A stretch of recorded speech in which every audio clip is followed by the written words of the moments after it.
Super star Krishna Buripalem Bullodu cinema ఎంత hit అయిందో మీ అందరికీ తెలిసిందే. ఈ సినిమాలో మొట్టమొదట హీరోయిన్గా అనుకున్నది జయప్రద. జయప్రదని అప్రోచ్ అయ్యారు బీరం మస్తాన్ రావు దర్శకుడు. అడ్వాన్స్ కూడా పేమెంట్ 5,000 రూపాయలు ఇచ్చారు. అంతా కూడా కలర్ అయిపోయింది. ఇంకా సినిమా షూటింగ్కి ఆవిడ అటెండ్ అవ్వాలి. అప్పటికి ఆవిడ హిందీలో లోక్ పల్లోక్ అనేటువంటి హిందీ సినిమా చేస్తున్నారు. అదేనండి, తెలుగులో యమగోళ సినిమానే హిందీలో రీమేక్ జితేంద్ర. ఈ సినిమా యాక్చువల్గా పర్మిషన్ తీసుకొని వద్దామని చెప్పి ఆవిడ ప్రయత్నం చేశారు, కానీ డేట్స్ అడ్జస్ట్ కాకపోవడం వల్ల 5,000 రూపాయలు తిరిగే ఇచ్చేశారు అడ్వాన్సు. ఈ సినిమా చేయలేకపోయారు. లాస్ట్ మినిట్లో హీరోయిన్ ఎవరు పెట్టాలనేటువంటి సంశయం వచ్చేసింది. అప్పుడే శ్రీదేవిని మొట్టమొదటిసారిగా హీరో కృష్ణ పక్కన పెట్టడం జరిగింది. సినిమా రిలీజ్ అయింది. సూపర్ డూపర్ హిట్ అయింది. దాంతో శ్రీదేవి కృష్ణ కాంబినేషను ఒక హిట్ పేరుగా నిలిచింది. తర్వాత 31 సినిమాలు వాళ్ళు నటించారు అంటే ఈ బురిపాలెం బుల్లోడు సినిమానే. ఆ విధంగా జయప్రద ఒక గోల్డెన్ ఆపర్చునిటీ మిస్ అయ్యారనే చెప్పుకోవచ్చు. తర్వాత ఊరికి మునగాడు మీకు అందరికీ తెలిసిందే. ఇండస్ట్రీకి ఒక బ్లాస్ట్ హిట్ అది. అందులో తెలుగులో జయప్రదే నటించారు. హిందీలో హిమ్మత్ వాలా అని చెప్పేసి పద్మలయ స్టూడియోస్ వాళ్ళు తీయటం ప్రారంభించారు. దీనికి సూపర్ స్టార్ కృష్ణ రికమెండ్ చేసినటువంటి పేరు జయప్రద. జయప్రద ఈ సినిమాని మొట్టమొదట అంగీకరించారు. అయితే కథాపరంగా ఊరికి మునగాడు హిమ్మత్ వాలాలో కొద్దిగా మార్పులు జరిగాయి. ఎందుకంటే తెలుగులో జయప్రద గర్వం, అతిశయం, పొగరుమూతనం ఇవన్నీ కూడా చూపిస్తారు, కానీ అవి లిమిటెడ్గా మాత్రమే ఉంటాయి. కానీ కొద్దిగా పాళ్ళు ఎక్కువగా రంగరించి గర్వం, అతిశయం బాగా ఉండేటట్టుగా ఆ క్యారెక్టర్ని హిందీలో మలిచారు. దాంతో ఫస్ట్ పాయింట్ ఏంటంటే అంత గర్వం, అతిశయం ఉన్నటువంటి క్యారెక్టర్ చేయడానికి జయప్రద ఇష్టపడలేదు. రెండో కారణం ఏంటంటే నార్త్ ఇండియా ప్రేక్షకుల్ని రంజింప చేయడానికి మసాలా అన్నది అవసరం. కె రాఘవేంద్రరావు ఆ సినిమా కూడా డైరెక్టరు. కాబట్టి ఆ సినిమాలో స్విమ్ సూట్ వేసుకోవాల్సిన పరిస్థితి వచ్చింది. ఇది ముందుగానే రాఘవేంద్రరావు చెప్పారు, కానీ స్విమ్ సూట్ వేసుకోవడానికి జయప్రద ఇష్టపడలేదు. ఆవిడ అలాంటి వాటికి వ్యతిరేకం. అలాంటి వాటికి ఎక్స్పోజ్ చేయడానికి ఇష్టపడరు. అందుకని సున్నితంగానే ఆ సినిమాని రిలీజ్ చేయడం జరిగింది. ఈ సినిమా తర్వాత శ్రీదేవికి వెళ్ళింది. శ్రీదేవి ఈ సినిమా చేసిన తర్వాత 1983 ఫిబ్రవరి 25న ఈ సినిమా రిలీజ్ అయింది. Over night Sridevi super heroine అయిపోయింది. ఎన్నో హిందీ మూవీస్ శ్రీదేవి ఖాతాలో పడ్డాయి. ఆ విధంగా మరొక ఛాన్స్ని కూడా జయప్రద మిస్ కావటం జరిగింది. ఇదే టైంలో ఒక సూపర్ స్టార్ కృష్ణతోనే కాదు, ఎన్టీ రామారావు నటించిన మరొక సూపర్ హిట్ చిత్రం వేటగాడు. వేటగాడు సినిమా కూడా కె రాఘవేంద్రరావు డైరెక్టరు.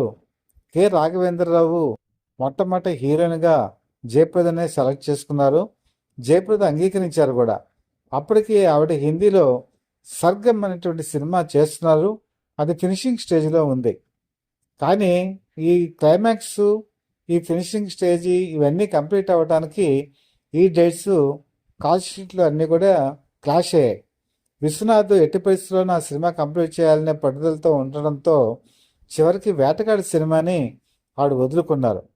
దాంతో హఠాత్తుగా ఈ పరిణామానికి కంగుతిన్న కె రాఘవేంద్రరావు ఎవరిని పెడితే బాగుంటుందన్న ఆలోచన వచ్చి అప్పటికప్పుడు శ్రీదేవిని ఈ సినిమాలో బుక్ చేయడం జరిగింది. శ్రీదేవి ఈ సినిమాలో అద్భుతంగా నటించారు. వాళ్ళ పేరు బ్రహ్మాండంగా సక్సెస్ అయింది. ఎన్టీ రామారావు శ్రీదేవి అనేప్పటికీ మారుమోగిపోయింది. ఆవిడ కూడా ఈ సినిమా తర్వాత బ్రహ్మాండమైన విజయాలు ఆమె ఖాతాలో పడ్డాయి. ఈ విధంగా కూడా మరొక మంచి అవకాశాన్ని జయప్రద కోల్పోవడం జరిగింది. ఆ తర్వాత కాలంలో మరొకటి 1986 సంవత్సరం. 1986 సంవత్సరంలో జయప్రద, శ్రీదేవి హిందీలో నువ్వా నేనా అన్నట్టుగా పోటీ పడుతున్నారు. ఒక విధంగా చెప్పాలంటే శ్రీదేవిదే కొంత పైచేయిగా ఉంది. కానీ శ్రీదేవి మీద పైచేయి సాధించేటువంటి పరిస్థితి ఒక పిక్చర్తో జయప్రదకు వచ్చింది. ఆ పిక్చర్ పేరే నగీనా. ఎందుకంటే జయప్రదకు ఉన్నటువంటి క్వాలిఫికేషన్ ఏంటంటే ఆవిడ డ్యాన్స్ బాగా చేయగలదు. భరతనాట్యం, కూచిపూడిలో ఎక్స్పర్ట్. శ్రీదేవి బాగా చేయగలదు, ఎలిగెంట్ డ్యాన్స్ చేయగలదు, కానీ పర్ఫెక్ట్ డాన్సర్ అయితే కాదు. ఇదే విషయాన్ని ఆ రోజు రిషి కపూర్ కానీ మిగతా వాళ్ళు కానీ జయప్రదకి విడమర్చి చెప్పారు. ఎందుకంటే సర్గం సినిమాలో రిషి కపూర్, జయప్రద మంచి స్నేహితులు. అయితే జయప్రదకు ఉన్న ప్రాబ్లం ఏంటంటే, జయప్రదకి పావులు అంటే భయం. పావుల్ని చూసినా, పావుల్ని ఎవరిని స్క్రీన్ మీద చూసినా కూడా చాలా భయపడిపోతారు. ఆవిడకి స్నేక్ ఫోబియా ఉంది. పావుల్ని చూడటమే భయపడిన ఆవిడ పావుల్ని టచ్ చేస్తూ పావులతో గడపటం అనేది అసాధ్యమైనటువంటి విషయం. దాంతో ఆవిడ ఈ ప్రాజెక్టుని వదిలేసుకున్నారు. ఆ ప్రాజెక్ట్ ఎవరు చేస్తారన్నప్పుడు నెక్స్ట్ ఆప్షన్ శ్రీదేవికే వచ్చింది. శ్రీదేవి ఈ సినిమాలో నటించింది. అద్భుతమైనటువంటి super duper hit, blast hit Sridevi ఖాతాలో పడింది. శ్రీదేవికి ఇంకా ఎదురు లేకుండా పోయింది. నెంబర్ 1 పొజిషన్ బదిలీమైంది. ఈ విధంగా కూడా జయప్రద ఈ పిక్చర్ని వదులుకోవడం జరిగింది.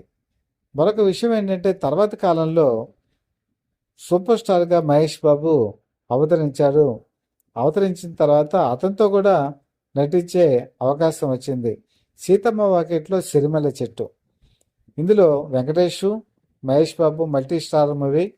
ఇందులో తల్లి క్యారెక్టర్కి ఆవిడకి అవకాశం వచ్చినప్పుడు అప్పట్లో రాజకీయాల్లో చాలా బిజీగా ఉన్నారు. ఒక విధంగా చెప్పాలంటే ఎలక్షన్ క్యాంపెయిన్ కూడా అప్పుడు జరుగుతోంది. ఆ కారణాల వల్ల ఈ సినిమా ఆవిడ చేయలేకపోయారు. చేయలేనందుకు మాత్రం నిజంగా బాధపడ్డారు. ఎందుకంటే మహేష్ బాబు చిన్నప్పటి నుంచి కూడా ఆవిడకి తెలుసు. ఎందుకంటే ఊటీలో షూటింగ్ జరిగేటప్పుడు ఆవిడ ఆవిడ హీరోయిన్, మహేష్ బాబు చిన్న పిల్లాడు, కృష్ణతో పాటు వస్తూ ఉండేవాడు. కాబట్టి ఆ సినిమా చేయలేకపోయారు. తర్వాత మరొక అవకాశం శ్రీమంతుడు. శ్రీమంతుడి విషయానికి వచ్చేప్పటికి శ్రీమంతుడిలో తనకి తల్లి అవకాశమే వచ్చింది. కాకపోతే తనకున్న క్యారెక్టర్ ప్రాధాన్యత మరీ తక్కువగా ఉందని ఆ సినిమాని ఆవిడ చేయలేదు. ఆ క్యారెక్టర్ సుకన్యకి వెళ్ళింది. అలాగే మహర్షి సినిమాలో కూడా ఆవిడకి అవకాశం వచ్చింది. మహర్షి సినిమా కూడా కాల్ షీట్లు అడ్జస్ట్ చేయలేక ఆ సినిమాను కూడా వదులుకోవటం జరిగింది. ఈ విధంగా చెప్పాలంటే సూపర్ స్టార్ మహేష్ బాబుతో ఆవిడ కలిసి సినిమాలు చేయలేకపోయారు. ఇన్ని సినిమాలు నిజంగా ఆవిడ వదులుకున్నారు అంటే అది నిజంగా బాధాకరమే. కానీ విధి లేని పరిస్థితులు, విధి తప్పని పరిస్థితుల్లో ఇలా జరిగింది. కానీ మరొక అవకాశం, గోల్డెన్ ఆపర్చునిటీ ఆవిడకు వచ్చింది. ఆ సినిమా ఏంటంటే ముద్ర మావయ్య. కోడి రామకృష్ణ జయప్రదని అక్కయ్య కింద చూపించి, బాలకృష్ణని తమ్ముడి కింద చూపించి ఆ సినిమా తీద్దాం, మా మంచి అక్కయ్య ఆ సినిమా స్పోర్టివ్గా తీసుకొని, స్ఫూర్తిగా తీసుకొని చేస్తే అద్భుతంగా పేలుతుందని భావించారు. కథా చర్చలు అన్నీ కూడా రెడీ అయిపోయాయి. అప్పటికి ఆవిడ నార్త్లో చాలా బిజీగా ఉన్నారు. కాషీట్లు అడ్జస్ట్ చేద్దామని ప్రయత్నం చేసినా కూడా వర్కౌట్ అవ్వలేదు. చివరికి లాస్ట్ మినిట్లో ఆవిడ చేయలేకపోయారు. అప్పుడు లాస్ట్గా సీతని తీసుకొచ్చి చెల్లెల కింద పెట్టి అది అన్నా చెల్లి సెంటిమెంట్ కింద మార్చడం జరిగింది. మార్చిన తర్వాత ఆ సినిమా సూపర్ డూపర్ హిట్ అయింది. జయప్రద బాధపడ్డారు, అరే మంచి సినిమా కోల్పోయానని చెప్పి. ఇలా హిందీ సినిమాలు, తెలుగు సినిమాలు రెండు పడవల మీద కాళ్ళు వేసి నడపటం అనేది ఎవరికైనా కష్టసాధ్యమే. ఏదో ఒక అవకాశం మిస్ అవుతూ ఉంటుంది. అలాగే శంకరాభరణం. శంకరాభరణంలో తులసి క్యారెక్టరు అద్భుతమైనటువంటి క్యారెక్టరు. కె విశ్వనాథ్ మొట్టమొదట ఈ శంకరాభరణం తులసి క్యారెక్టర్కి జయప్రదని అడిగారు. జయప్రద అప్పటికి సూపర్ స్టార్ కృష్ణతో చాలా బిజీగా ఉన్నారు షెడ్యూల్స్లో. అలాగే హిందీలో కూడా చాలా హిందీ సినిమాల్లో బిజీగా ఉన్నారు. కాల్ షీట్లు అడ్జస్ట్ చేయలేకపోయారు. చివరికి విధిలేని పరిస్థితుల్లో మంజు భార్గవ్కి ఈ అవకాశాన్ని ఇచ్చారు కె విశ్వనాథ్. శంకరాభరణం సినిమా రిలీజ్ అయింది. సూపర్ డూపర్ హిట్ అయింది. అది కూడా జయప్రద థియేటర్ అని చెన్నైలో ఆవిడకు ఒక ఓన్ థియేటర్ ఉంది, అందులోనే రిలీజ్ అయింది. ఆ థియేటర్లో చూసిన జయప్రద కన్నీరు మున్నీరు అయింది. ఈ సినిమాలో నేను ఈ పాత్ర చేయలేకపోయాను, చేస్తుంటే అంత బాగుండేదని. తర్వాత కె విశ్వనాథ్ని అనేక మార్లు రిక్వెస్ట్ చేయడం జరిగింది. సురసంగం అని చెప్పేసి అది హిందీలో శంకరాభరణాన్ని తీసినప్పుడు అప్పుడు ఈ తులసి క్యారెక్టర్ని జయప్రదకి హిందీలో ఇచ్చి కొంతలో కొంత ఆవిడ ఇబ్బంది పడకుండా ఆవిడకి న్యాయం చేయటం జరిగింది. హిందీలో మాత్రం ఆవిడ ఆ క్యారెక్టర్ని చేశారు, అద్భుతంగా రాణించారు. మరొక సినిమా ఏంటంటే కె విశ్వనాథ్ డైరెక్షన్లో వచ్చినటువంటి సప్తపది. సప్తపదిలో కూడా హీరోయిన్ క్యారెక్టర్కి జయప్రదనే అనుకున్నారు. Same problem. జయప్రదకి ప్రొడక్షన్ మేనేజర్స్ సరైన వాళ్ళు లేకపోవటం, కాల్ షీట్లు అడ్జస్ట్ చేయలేకపోవడం అనే ప్రాబ్లం ఒకటి ఉంది. సరైన వాళ్ళు లేకపోవడంతో అడ్జస్ట్మెంట్ ఎప్పుడు కూడా అయ్యేది కాదు. వాళ్ళ బ్రదర్ రాజ్బాబుకి అడ్జస్ట్మెంట్ అంత తెలియదు. దాంతో సప్తపది సినిమాకు కూడా కాల్ షీట్లు అడ్జస్ట్ చేయలేని పరిస్థితికి వచ్చారు. ఆ సినిమా కూడా వదులుకున్నారు. ఆ పాత్ర సబితకి వెళ్ళింది. సబిత అద్భుతంగా చేశారు. ఈ సినిమా రిలీజ్ అయిన తర్వాత ఆ సినిమా చూసి జయప్రద చాలా బాధపడ్డారు. నేను ఒక మంచి క్యారెక్టర్ చేయలేకపోయాను అని చెప్పి ఆ బాధగానే మిగిలిపోయింది. ఈ విధంగా జయప్రద సూపర్ స్టార్ కృష్ణతో చాలా మంచి సినిమాలు మిస్ అయ్యారు. అలాగే ఎన్టీ రామారావుతో మిస్ అయ్యారు. అలాగే సూపర్ స్టార్ మహేష్ బాబుతో కూడా మిస్ అయ్యారు. అయితే ఇంకా సూపర్ స్టార్ మహేష్ బాబు ఇంకా సినిమాలు చేస్తున్నారు. రాబోయే కాలంలో మహేష్ బాబుతో మరిన్ని తల్లి క్యారెక్టర్స్ కానీ ఇంకేదైనా పవర్ఫుల్ క్యారెక్టర్స్ కానీ చేస్తే బాగుంటుంది. అలాగే సూపర్ స్టార్ కృష్ణ మనవడు ఘట్టంనేని జయకృష్ణ కూడా సినీ రంగ ప్రవేశం చేశారు. అతనికి కూడా ఈరోజు తల్లి క్యారెక్టర్స్ అవసరం, పవర్ఫుల్ క్యారెక్టర్స్ కూడా చాలా అవసరం. మరి అలాంటి క్యారెక్టర్స్ జయప్రద ఎంచుకొని అందులో కనుక చేస్తే కొంత అభిమానులు మిస్ అయినటువంటి క్యారెక్టర్స్ని ఇందులో చూసుకొని సాటిస్ఫాక్షన్ ఫీల్ అయ్యేటువంటి అవకాశాలు ఉన్నాయి. రాబోయే కాలంలో ఖచ్చితంగా ఇది నెరవేరుతుందని మనం భావిద్దాం. ఉజ్వల భవిష్యత్తు ఆవిడకి ఎప్పుడూ ఉంది. మంచి సినిమాలు ఎప్పుడూ చేశారు. రాజకీయాల్లో కూడా బిజీగా ఉన్నారు. వచ్చే తరంలో కూడా మదర్ క్యారెక్టర్స్ కానీ పవర్ఫుల్ క్యారెక్టర్స్ కానీ ఆవిడ చేసే సామర్థ్యం ఆవిడకి ఉంది కాబట్టి అలాంటి క్యారెక్టర్స్ రావాలని కూడా మనం కోరుకుందాం. సూపర్ స్టార్ రజనీకాంత్ నటించిన వడయప్ప ఈ సినిమా తమిళలో వచ్చి తెలుగులో నరసింహ పేరుతో కూడా వచ్చింది.